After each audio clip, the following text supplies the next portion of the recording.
तो सादर नमस्ते जी। मैं राहुल आर्य अपने यूट्यूब चैनल वैदिक धर्म पर आपका बहुत बहुत स्वागत करता हूँ। आज का हमारा विषय बहुत महत्वपूर्ण है। क्या वेदों में हिंसा लिखी हुई है? क्या वेदों में मांस खाना, मदिरा पीना आदि का विधान है या नहीं? तो सत्यार्थ प्रकाश के 11वें समोल्लास के अंदर आज हम इसी पर चर्चा करेंगे। सत्यार्थ प्रकाश के 11वें समोल्लास के अंदर महर्षि दयानंद सरस्वती ने किस प्रकार जो उल्लेख किया है कि शास्त्रों के अंदर जो मांस खाना या शराब पीने का जो विधान है या नहीं है। तो महर्षि दयानंद सरस्वती इसी का उत्तर देते हैं कि सत्यार्थ प्रकाश के 11वें समोल्लास के अंदर कि मांस खाना चाहिए या नहीं चाहिए, शराब पीनी चाहिए या नहीं चाहिए। तो जो लोग आक्षेप करते हैं वेदों में कि इस प्रकार के जो प्रमाण हैं कि वेदों के अंदर मांस खाना लिखा हुआ है, पशुओं के मारकर हवन करना लिखा हुआ है, पशुओं की बलि देने का विधान है, तो इसके ऊपर भी हम चर्चा करेंगे कि ये विधान कहाँ से चला और किसने इन्हें लागू किया समाज के अंदर, और किसने इस प्रकार की जो मानसिकता है धूमिल करने की जो समाज को वो चलाई हैं, किस प्रकार शास्त्रों के अंदर मिलावट की है। और जो उदाहरण देते हैं कि मनुस्मृति के अंदर भी मांस खाना लिखा हुआ है, शराब पीना लिखा हुआ है।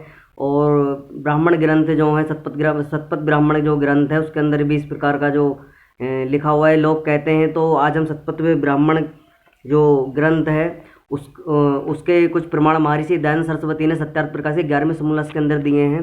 और जो मनुस्मृति का जो श्लोक जिसको बताते हैं कि मनुस्मृति के अंदर जो है वैदिक हिंसा हिंसा न भवति करके जो श्लोक वो सुनाते हैं कि वेदों के अंदर जो कहा गया है कि वेदों में जो लिखी हुई हिंसा है वो हिंसा है ही नहीं।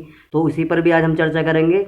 तो सबसे पहले हम जो है चर्चा कर लेते हैं कि आखिर ये जो मांस को और मदिरा का जो विधान है वो शास्त्रों में कहाँ से आया और किसने इन्हें चलाया और किसने इन्हें लागू किया। तो कल हमने चर्चा करी थी वाम मार्ग के ऊपर। जो वाम मार्गी होते हैं, तो वाम मार्ग जो पौराणिकों में से निकला हुआ एक मत है, तो उन्होंने ही अलग अपना एक मत चलाया वाम मार्ग। और शिव के जो अर्धनारीश्वर का शिव को दिखाया गया है कि शिव आधे पुरुष और आधी स्त्री के रूप में है। तो स्त्री वाला जो भाग है शरीर का पार्वती जिन्हें वो कहते हैं, तो उसी का उन्होंने आराधना पूजा करनी प्रारंभ कर दी। और उन्होंने शिव को जो अर्धांगिनी जो शिव की पार्वती है उनको शक्ति के रूप में पूजना प्रारंभ कर दिया। और वहीं से ही उन्होंने अपना जो मत अलग वो वेदों से हटकर विरुद्ध मत खड़ा कर लिया। पौराणिकों में से ही निकले हुए जो वाम मार्गी हैं उन्होंने गुप्त अपना मांस भक्षण, व्यभिचार, दुराचार, स्त्रियों के साथ में गंदा व्यभिचार आदि, मांस खाना, शराब पीना, इस प्रकार के तांत्रिक क्रिया करना जो लोगों को मूर्ख बनाने का पाखंड की क्रिया है। वहीं से ये लीला चली है कि जब उन्होंने देखा कि समाज के अंदर जो पहले प्राचीन काल में मनुस्मृति जो हमारा मानव संविधान है, तो सभी जो आज का वर्तमान तुम संविधान आज देख रहे हो कि भारतीय संविधान के नाम से जिसे जाना जाता है, तो ये संविधान हमारा नहीं है। मूलतः संविधान ये अंग्रेजों का बनाया हुआ है। जो मूलतः हमारा संविधान है वो जो वेदों का संविधान है वो मनुस्मृति है हमारा संविधान, मानव संविधान। तो वो स्वयंभू मनु के द्वारा बनाया हुआ, जो स्वयंभू मनु हुए हैं, सृष्टि के आदि में ऋषि हुए हैं महर्षि मनु, उन्होंने वो मनुस्मृति लिखी। और उसमें किसी भी प्रकार की हिंसा, जीव की हिंसा, मनुष्य की हिंसा, किसी प्रकार की कोई हिंसा का विधान उसमें नहीं है। शराब पीने का भी तो मनुस्मृति हमने पढ़ी, उसमें भी एक भी हमने उसमें ऐसे श्लोक उसमें नहीं दिखा कि हमें कि मांस का भक्षण के उसमें लिखा है महर्षि मनु ने, जिसका ये तर्क देते हैं कि महर्षि मनु मांस का समर्थन करते हैं, शराब पीने का समर्थन करते हैं। तो इस प्रकार का जो विधान है वो वेदों के अंदर बिल्कुल भी नहीं है, ना ही शास्त्रों के अंदर है। तो ये समझना चाहिए कि जो लोग शास्त्रों का उदाहरण देते हैं, तो यह है जो शास्त्रों के अंदर जो मिलावट की गई है। फिलहाल मैं आपको बता दूं कि वेदों के अंदर तो कोई मिलावट नहीं कर सकता है, क्योंकि वेद जो है ईश्वरीय ज्ञान है और ईश्वर के ज्ञान के अंदर कोई भी मिलावट नहीं कर सकता है, क्योंकि ईश्वर का ज्ञान ईश्वर के पास ही रहता है। और उस ज्ञान को समाधिस्थ में जाकर जो उच्च कोटि के ऋषि हैं, विद्वान लोग हैं, वो ही उस ज्ञान को प्राप्त करते हैं। और वो इस ज्ञान को प्राप्त करने के बाद में अपने दौरे जो है अपने पास में अपने मस्तिष्क में उसको स्टोर करके रखते हैं। और उसी ज्ञान को ऐसे जो सच्चे शिष्य हैं, उनके जो सच्चे जो विद्यार्थी ब्रह्मचारी हैं, उनको अपना ज्ञान देते हैं कि जिससे कि भविष्य में हमारे बाद इसका वेदों का पुनः जो प्रचार प्रसार है वो लगातार चलता रहे और किसी भी प्रकार की जो पाखंडवाद है, रूढ़िवादिता समाज के अंदर ना फैले। तो ऋषि समाधि में जाकर अपनी समाधि लगाते हैं, ईश्वर से वो वार्तालाप करते हैं ईश्वर से जाकर समाधि में। तो ईश्वर उन्हें अपना ज्ञान आत्मा में उनको देता है। तो हमें समझना चाहिए कि वेदों में कोई भी मिलावट नहीं कर सकता है, लेकिन जो ऋषियों के द्वारा लिखे हुए ग्रंथ हैं, स्मृति आदि, और जो ब्राह्मण ग्रंथ हैं, इनके अंदर कुछ लोगों ने तथाकथित जो पाखंडी लोग हैं, पौराणिक, जिन्होंने अपने अलग मत पंथ संप्रदाय चलाने प्रारंभ कर दिए, उन लोगों ने कुछ मिलावट कर दी। कुछ लोग वेद आदि के संस्कृत में लिखकर लोगों को मूर्ख बनाना प्रारंभ कर दिया कि लोग जिससे इनके ब्रह्म चक्कर में फंस गए, और लोगों ने भी मांस हिंसा को और मदिरा आदि का पान करना प्रारंभ कर दिया। तो यह है वाम मार्ग का, जिसकी हमने कल चर्चा करी थी। ये वाम मार्गियों का षड्यंत्र था, जिन्होंने लिखा है कि ये वैदिक हिंसा हिंसा न भवती। तो ये इस प्रकार का उदाहरण देते हैं कि मनुस्मृति के अंदर ये श्लोक लिखा हुआ है कि श्लोक मैं आपको पूरा पढ़ के सुना देता हूँ। क्या श्लोक है? श्रोत्रामणीय सुरा पीबते प्रोक्षिते भक्षे न मासम वैदिक हिंसा हिंसा न भवती न मांस भक्षणे दोषो न मद्ये न च मैथुने प्रवर्तिरेषा भूतान निर्वर्तिस्तु महाफला। तो ये कहते हैं कि वेदों के अंदर जो लिखा हुआ है वैदिक हिंसा हिंसा न भवती, तो वेदों में लिखा हुआ है, ये कहते हैं कि मांस भक्षण में कोई दोष नहीं है, और मद्य भी पीने में कोई भी दोष नहीं है, और स्त्री के साथ में दुराचार करना, व्यभिचार करना, ये भी दोष नहीं है। प्रवृत्ति भूताना, तो ये कहते हैं कि इस प्रकार की जो प्रवृत्ति है वो किसी प्रकार का उसमें ये कोई भी गलत नहीं है ये कार्य करने। तो इनसे और इन चीज़ों को करने से महाफल की प्राप्ति होती है, अच्छा जो पुण्य हमें प्राप्त होता है, इन चीज़ों का सेवन करना चाहिए। और यही वाम मार्गियों को चलाया हुआ षड्यंत्र है, जो कहते हैं कि जो अश्वमेध, गोमेध, नरमेध का जो यज्ञ का विधान है, उसी पर भी हम चर्चा करेंगे। जो ये लोग कहते हैं कि जो यज्ञ के नाम पर पशुओं को मारना, गौ को मार के डाल देना हवन में, अश्व को डाल के मार के गिर देना, नर को मार के मनुष्य की बलि दे देना, तो ये क्या इनका प्रकरण है और क्या इसका अर्थ है, उस पर भी हम चर्चा करेंगे। तो एक चर्चा मैं आपके बीच में कर दूं। जो भारतेंदु राजा, जो भारतेंदु हरिश्चंद्र हुए हैं, जो लेखक हुए हैं हिंदी जगत के, उन्होंने एक नाटक जो वैदिक हिंसा हिंसा न भवती, उसमें एक दृष्टांग जो उन्होंने, वो पूरा नाटक इसी के ऊपर है कि जिसके अंदर एक राजा की सभा होती है, और राजा के जो सभा के अंदर विद्वान जो ब्राह्मण लोग हैं वो इकट्ठे होते हैं और प्रमाण देते हैं कि वैदिक हिंसा हिंसा न भवती, इस करके मनुस्मृति के जो श्लोक हैं, मिलावटी श्लोक जो पाखंडियों के द्वारा मिला दिए गए थे वाम मार्गियों के द्वारा। वाम मार्गियों ने अपने अलग से मनुस्मृति आदि ग्रंथ छपवाकर और राजा के सामने पेश करते हैं कि देखिए राजा, जो है इसमें जो है मांस खाने का और मदिरा पीने का और पर स्त्री गमन करने का, जो स्त्री के साथ व्यभिचार करने का जो है वो लिखा हुआ है। तो उसमें सभा होती है, तो वो जो हिंसा न भवती जो श्लोक है, वैदिक हिंसा हिंसा न भवती, तो महर्षि दयानंद सरस्वती के सत्यार्थ प्रकाश के अंदर उल्लेख है। उसी का जो है भारतीय हिंदू हरिश्चंद्र ने वो नाटक इसी के ऊपर लिखा है, जिसका जवाब महर्षि दयानंद सरस्वती ने सत्यार्थ प्रकाश के 11वें समूलस के अंदर दिया है कि किस प्रकार की हिंसा का वो बढ़ावा वाम मार्गियों के द्वारा दिया गया, किस प्रकार का षड्यंत्र वाम मार्गियों ने चलाया समाज को गलत दिशा में ले जाने के लिए और लोगों को मास हिंसक बनाने के लिए और हिंसक प्रवृत्ति उनके अंदर और बलहीन पुरुषार्थहीन उनको बनाने के लिए। तो उस पर चर्चा करेंगे हम। तो क्या लिखते हैं महर्षि दयानंद सरस्वती? श्रोत्रामणि यज्ञ में मद पीवे, इसका अर्थ तो यह है कि श्रोत्रामणि यज्ञ में तो कोई यज्ञ होता था उस समय पे, अश्वमेघ और जो तुम्हारा ये गोमेघ यज्ञ जो होते थे उस टाइम पे। तो इन्होंने इसका गलत अर्थ करके गलत जो अर्थ इन्होंने कर दिए कि श्रोत्रामणि यज्ञ में मद पीवे। तो इस प्रकार का महर्षि खंडन करते हैं कि श्रोत्रामणि यज्ञ में सोमरस अर्थात सोमबल्ली का रस पिए। तो वो कहते हैं जब हम यज्ञ हवन करते हैं, संध्या करते हैं, तो हम यज्ञ के अंदर अच्छी अच्छी औषधियों का जो है सामग्री उसके अंदर डालते हैं। औषधि जो हमारे शरीर को और पर्यावरण को जो शुद्ध रखती हैं, जो वातावरण को शुद्ध करने का कार्य करती हैं, ऐसी औषधि जो मानव शरीर को प्रत्येक प्राणी की जो शरीर है उसकी शुद्धि करती हैं। वायु की भी शुद्धि करते हैं, जल आदि जितने भी पदार्थ हैं पंच तत्वों की शुद्धि करने के लिए हम सुबह को यज्ञ करते हैं। तो उसी में वो महर्षि दयानंद सरस्वती उल्लेख कर रहे हैं कि हम जो सोमवल्ली आदि जो औषधीय गुण वाला जो पौधा होता है, अब जैसे कि सोमलता जो गिलोय आदि के नाम से जानी जाती है, इस प्रकार के कोई औषधीय पौधा होता था। तो यज्ञ में सुबह के टाइम जब यज्ञ करते थे लोग प्राचीन काल में भारत में या भारत से बाहर भी जो यज्ञ की परंपरा रही है, तो उसमें एक औषधीय पौधे का रस दिया जाता था कि जिससे हमारे शरीर और स्वास्थ्य निरोग रहे, स्वस्थ रहे। हमारे कोई विकार हमारे शरीर के अंदर है तो उसका जो औषधि के द्वारा उसका निर्वाह, उसका जो निवृत्ति हो जाए और हमारा शरीर शुद्ध हो जाए। तो इस प्रकार का रस देने का विधान था।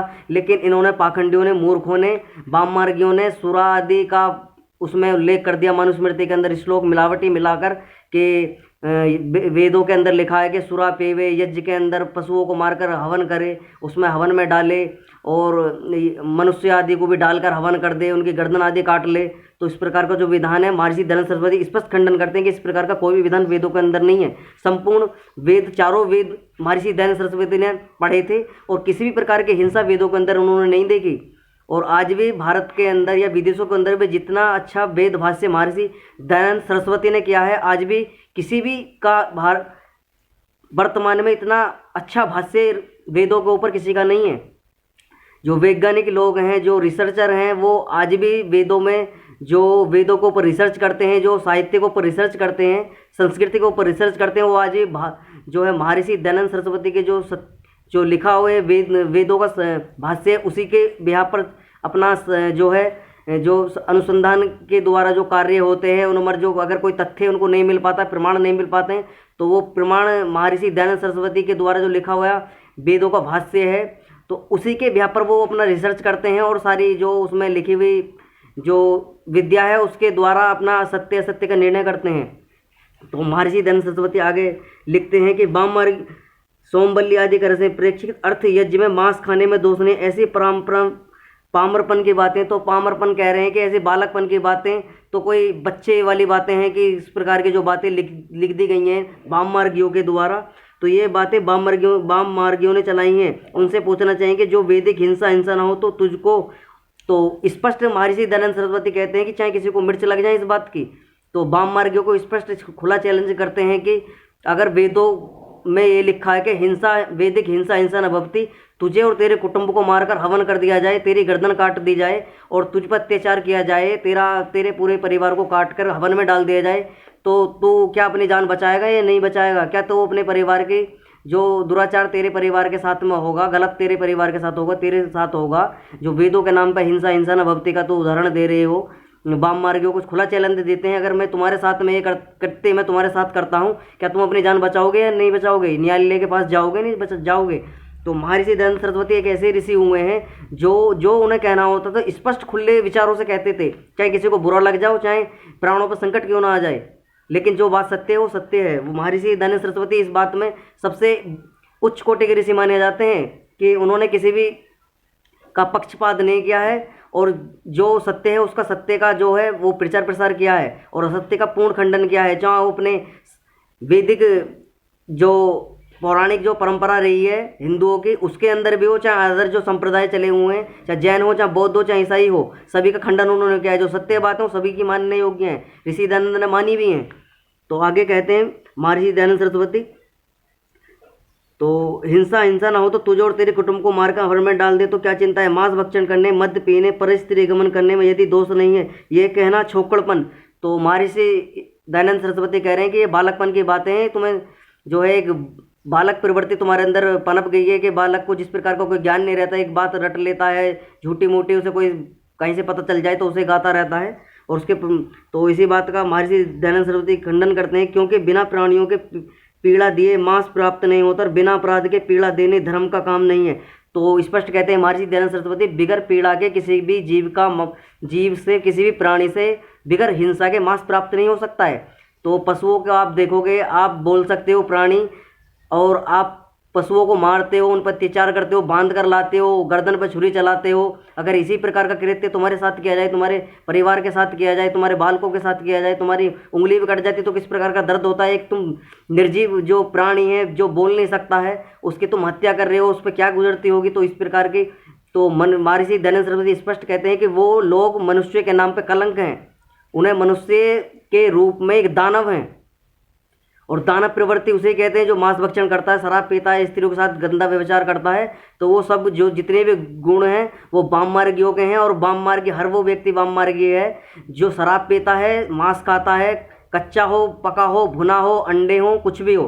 तो इस प्रकार का स्पष्ट वर्णन है कि वेदों के अंदर किसी प्रकार की हिंसा का उल्लेख नहीं है। स्पष्ट महर्षि खंडन करते हैं और वेदों के अंदर किसी प्रकार की हिंसा नहीं है, ना शराब की, ना मांस की, ना स्त्री की, किसी भी प्रकार की हिंसा वेदों के अंदर नहीं है। तो ये जो लोग इस प्रकार की प्रवृत्ति लोगों के अंदर बनी हुई है कि वो अपनी मतलब की सामग्री शास्त्रों के अंदर भी ढूंढते हैं कि जिससे हमारा कुछ भला हो जाए, फिर उन्हीं शास्त्रों के कुछ प्रमाण मिलावट करके वो दिखाने प्रारंभ कर देते हैं समाज के अंदर कि देखो ये तो मांस खाने में क्या गलत है, तो वेदों में भी उल्लेख है, स्त्री के साथ व्यभिचार करने से क्या गलत है ये भी उल्लेख है, और शराब पीने का भी उल्लेख है। तो इस प्रकार की गंदी व्यभिचार, गंदी धारणा इन्होंने समाज में वाम मार्गियों ने फैलाई और इसका नतीजा ये हुआ कि पूरे समाज आज तक भी वाम मार्गियों की चपेट में है। तो जितने भी आज मांसाहारियों को और शराबियों को तुम देख रहे हो सब वाम मार्ग की करतूतें हैं और वो वाम मार्ग प्रवृत्ति से ग्रस्त हैं वो लोग।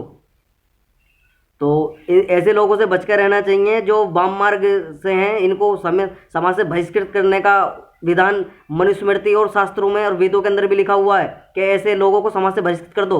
तो जो वर्ण व्यवस्था हुई थी उसमें भी यही विधान था कि जो ब्राह्मण हैं, क्षत्रिय, वैश्य हैं, शूद्र हैं और दस्यु, उनसे परे जो मलिच्छ हैं उन्हें दस्यु कहा गया है। जो वर्ण व्यवस्था से अलग है, जो मांस खाते हैं, व्यभिचार करते हैं, शराब पीते हैं, शिकार आदि करते हैं, उनको दस्यु कहा गया है। और उनको अलग स्थान अपने जो आर्य हैं उनसे अलग रहने की परंपरा उनकी थी। उनको भगाने का, समाज से विघटन करने का, उनको वो समाज से बहिष्कृत करने का अधिकार उनको शास्त्रों देते हैं।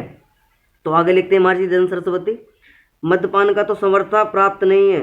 तो महर्षि दयानंद सरस्वती कहते हैं ना वेदों के अंदर मांस खाना है, ना शराब पीना, ना स्त्री के साथ व्यभिचार करना है, किसी प्रकार की ऐसी कुप्रथा, ऐसी गलत धारणा नहीं है। तो ये दिमाग से निकाल दे, वाम मार्गियों को षड्यंत्र है।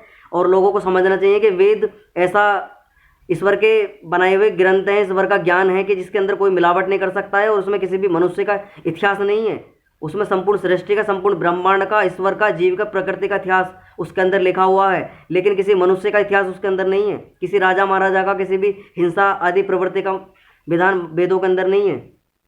निषेध है क्योंकि तब अब तक वाम मार्गियों के बिना किसी ग्रंथ में नहीं लिखा, किंतु सर्वत्र निषेध है और बिना तो वाम मार्गियों को स्पष्ट कहते हैं महर्षि दयानंद सरस्वती। ये जितनी भी बातें हैं ये सब वाम मार्गियों ने अपने अलग ग्रंथ छपवा कर और थोड़े वो संस्कृत के श्लोक उसमें मिलावट करके, और तो इस प्रकार से उन्होंने अपना व्यवहार गंदा दुराचार करना प्रारंभ समाज के अंदर कर दिया। तो जितने भी उदाहरण मिलते हैं सब वाम मार्ग की देन है। तो ऋषि मुनियों के नाम पर छपवा दिए कि ये फलाने ऋषि के नाम के ग्रंथ है, ये उसके नाम का ग्रंथ है। तो सभी ऋषि मुनि, जो ऋषि मुनियों कोटि के विद्वान हैं, उनको बदनाम करना इन्होंने वाम मार्गियों ने प्रारंभ कर दिया। तो स्पष्ट खंडन करते हैं महर्षि दयानंद सरस्वती, मुनियों के नाम से, ऋषि मुनियों के नाम से ग्रंथ बनाकर गोमेद, अश्वमेध नाम यज्ञ भी कराने लगे थे। तो ऋषियों के नाम पर गोमेद, अश्वमेध और तुम्हारा नरमेद आदि के यज्ञ भी कराने लगे, लोगों को मूर्ख बनाने लगे, बलि आदि की प्रथा ये वाम मार्गियों की देना। षड्यंत्र देखने को आता है आज हमारे उत्तर प्रदेश के अंदर भी, बिहार हो गया, झारखंड हो गया, छत्तीसगढ़ होगा, बंगाल हो गया आदि जितने भी ये कुछ राज्य ऐसे हैं कि पूरे भारत के अंदर भी फिलहाल ये षड्यंत्र फैला हुआ है कि जो लोग अपने स्वार्थ के नाम पर पशुओं की बलि देते हैं, मांसाहार करते हैं, शराब पीते हैं, भैरवादी के नाम पर बकरा आदि काटते हैं, मुर्गे चढ़ाते हैं, कोई किसी देवता का, कोई फलाने पीर के नाम पे, कोई मजार के नाम पे, कोई देवते के नाम पे, कोई देवी के नाम पर बकरा मुर्गा चढ़ा रहा है। तो इस प्रकार की हिंसा वेदों के अंदर नहीं है, वेदों के अंदर इस प्रकार की हिंसा नहीं है। सब स्वार्थी लोगों के काम है जिन्होंने अपना इस प्रकार की प्रवृत्ति अपनी बना ली है। हिंसक प्रवृत्ति, जो राक्षस प्रवृत्ति उनके अंदर पनप गई है, ऐसी प्रवृत्ति को अपने बढ़ावा देने के लिए उन लोगों ने अपना षड्यंत्र करके आदि जो ग्रंथ हैं वो छपवा दिए अपने मिलावटी। तो स्पष्ट वर्णन करते हैं महर्षि दयानंद सरस्वती। तो आगे लिखते हैं क्या कहते हैं महर्षि दयानंद सरस्वती सत्यार्थ प्रकाश की 11वें समोल्लास के अंदर, ऐसी प्रसिद्धि के निश्चय तो यह है कि जो ब्राह्मण ग्रंथों में अश्वमेध, गोमेध, नर्द आदि शब्द को उनका ठीक ठीक अर्थ नहीं जानना, क्योंकि जो जानते तो ऐसा अनर्थ क्यों ना करती। तो उन्होंने गोमेध का अर्थ नहीं समझा, अश्वमेध का अर्थ नहीं समझा, नरमेध का इन्होंने अर्थ नहीं समझा, और जो जो जैसा इनके मन में आया उल्टा सीधा विचार इन्होंने चलाने प्रारंभ कर दिया, यज्ञ आदि हवन करने प्रारंभ कर दिए, उन्होंने बलि आदि देनी प्रारंभ कर दी। तो महर्षि दयानंद सरस्वती अब 11वें समूल्लास के अंदर आपको स्पष्ट बताएंगे कि अश्वमेध यज्ञ क्या होता है, नरमेध यज्ञ क्या होता है, गोमेध यज्ञ क्या होता है। तो महर्षि दयानंद सरस्वती इसको समझाएंगे, आप स्पष्ट करेंगे कि क्या है अश्वमेध, गोमेध, नरमेध आदि शब्दों का अर्थ क्या है। इनका अर्थ तो यह है कि राष्ट्र व अश्वमेध, तो स्पष्ट कह रहे हैं जो राष्ट्र है उसकी सुरक्षा, सेवा, परोपकार, राष्ट्र की सीमाओं की सुरक्षा, राष्ट्र का जो सीमा का विस्तार, राष्ट्र की सुरक्षा आदि करना अश्वमेध है। तो राजा जब अपने राज्य का विस्तार करते थे, राज्य की सुरक्षा करने के लिए अश्वमेध आदि यज्ञों का अनुष्ठान करते थे। तो आगे लिखते हैं अन्न ही गो। तो गोमेघ यज्ञ जो ये मूर्ख वाम मार्गियों ने चलाया, तो उसका मैं आपको महर्षि दयानंद सरस्वती क्या कहते हैं, गो, अन्न ही गो। तो आगे लिखते हैं जो गो है वो जो पशु हैं, जो गौ आदि हैं, जो कृषक आदि हैं, जो किसान हैं, उसको गो आदि जो फसलों की बुवाई आदि करता है, अन्न की उपज करता है, अन्न का पैदावार करता है, फसल आदि की फल फूल आदि की रखवाल करता है, उनको उगाता है और सभी मनुष्यों की सेवा करता है। और इस प्रकार का जो भोजन आदि का जो प्रबंध करता है किसान, तो उसको गोमेघ यज्ञ की उपाधि दी गई है कि गोमेघ यज्ञ क्या होता है। तो किसान को जो है महर्षि दयानंद सरस्वती ने और शास्त्रों के अंदर भी राजाओं का राजा कहा है कि यह राजाओं का भी उच्च राजा है, क्योंकि यह संपूर्ण प्रजा का पालन करने वाला है, संपूर्ण राजा से लेकर प्रजा तक का, जीव प्राणियों का सबका पालन करने वाला, सबको भोजन प्रदान करने वाला है। तो इसीलिए गोमेघ का जो यज्ञ का विधान है वो ये अर्थ है जो मैंने आपको बताया है कि अन्न आदि की जो पैदावार करना, उच्च कोटि के फल फूल शाकाहार जितना भी है उसकी उपज करना, प्राणियों को भोजन आदि का प्रबंध करना, तो ये गोमेघ यज्ञ के अंदर आता है। अब इसी में अग्निर्वा अश्व, तो आगे लिखते हैं अज्य मेधा घोड़े। मैं आपको उदाहरण से समझा देता हूँ। घोड़े, गाय आदि पशु तथा मनुष्यों को मारकर होम करना कहीं नहीं लिखा है। तो स्पष्ट महर्षि मनुष्य जो है दयानंद सरस्वती खंडन कर रहे हैं कि कहीं भी इस प्रकार का नहीं लिखा है, घोड़े को मारो, गऊ को मारो, अश्व को मारो, मनुष्य को मार डालो। केवल वाम मार्गियों के ग्रंथों में ऐसा अनर्थ लिखा है, किंतु यह बात भी वाम मार्गियों ने चलाई है और जहाँ जहाँ लेख वहाँ वहाँ वाम मार्गियों ने प्रक्षेप किया है। देखो, राजा न्याय धर्म से प्रजा का पालन करे। तो आगे लिखते हैं जो महर्षि दयानंद सरस्वती हैं कि अश्वमेध का क्या मतलब है। तो राजा न्याय धर्म से प्रजा का पालन करे, विद्या आदि का देने हारा हो, यजमान द्वारा अग्नि में घी आदि का होम करना, तो यह अश्वमेध यज्ञ कहलाता है। एक बार दोबारा सुना देता हूँ पढ़ के मैं आपको कि अश्वमेध यज्ञ क्या है। राजा न्याय धर्म से प्रजा का पालन करे, राजा न्याय और धर्म से प्रजा का पालन करे, विद्या आदि का देनहारा हो, विद्या आदि जो दान है उनकी जो गुरुकुल आदि की व्यवस्था वो करे, विद्या आदि के जो अपने राज्य के अंदर प्रचार प्रसार करे, और यजमान द्वारा अग्नि में घी आदि का होम करे, करना अश्वमेध यज्ञ है। तो आगे अब मैं आपको आगे सुना देता हूँ दूसरा यज्ञ जो गोमेघ। अन्न आदि इंद्रियां, किरण, पृथ्वी आदि को पवित्र करना। तो अन्न आदि की पवित्रता, इंद्रिया आदि को जो पवित्रता, किरण आदि की प्रवृत्ता, जो सूर्य आदि का जो हमारे जो वातावरण है उसकी शुद्धि आदि करना, तो पृथ्वी आदि को पवित्र रखना गोमेध कहलाता है। तो जिस सब प्रकार का अन्न, सभी प्रकार की औषधियाँ, वनस्पतियाँ, सभी प्रकार के जो फल फूल हैं, सभी प्रकार के जो औषधीय पौधे हैं, जो लताएं हैं, उनका सभी प्रकार से सुरक्षा आदि करना, ये गोमेघ यज्ञ के अंदर आता है। जब मनुष्य मर जाए तब उसके शरीर का विधि पूर्वक दाह करना नरमेध कहलाता है। जब मनुष्य की मृत्यु हो जाती है, उसका विधि पूर्वक जितना उसका भार है शरीर का, उतनी ही सामग्री, उतना ही घी और उतना 4 गुना बॉडी के 4 गुना वेट का ईंधन उसको लगावे, और जब तक पूरा शरीर भस्म ना हो जाए, हड्डी जब बच जाए, पूरा जो पंच तत्व हैं वो पूरे विलीन ना हो जाए, जो चौथा तत्व, जो 5वां तत्व है पृथ्वी का जो तत्व है, वो ठोस पदार्थ जब तक ना बच जाए तब तक यज्ञ हवन के द्वारा आहुति घी की सामग्री की उसको देते रहें। और जब पूरी बॉडी जल जाए तो जो उसके जो अस्थियां बची हैं उनको एक स्थान पर नदी आदि को दूषित ना करे और किसी भी प्रकार के पानी आदि में ना डाले। उस अस्थियों को ले किसी एक ऐसे स्थान पर गहरा गड्ढा कर खोद कर उसमें उन अस्थियों को दबा दे और दबाने के बाद उसके ऊपर कोई वृक्ष फल का या छाव का आदि इस प्रकार का वृक्ष लगा दे और इस प्रकार उस अस्थियों को दबा दे कि किसी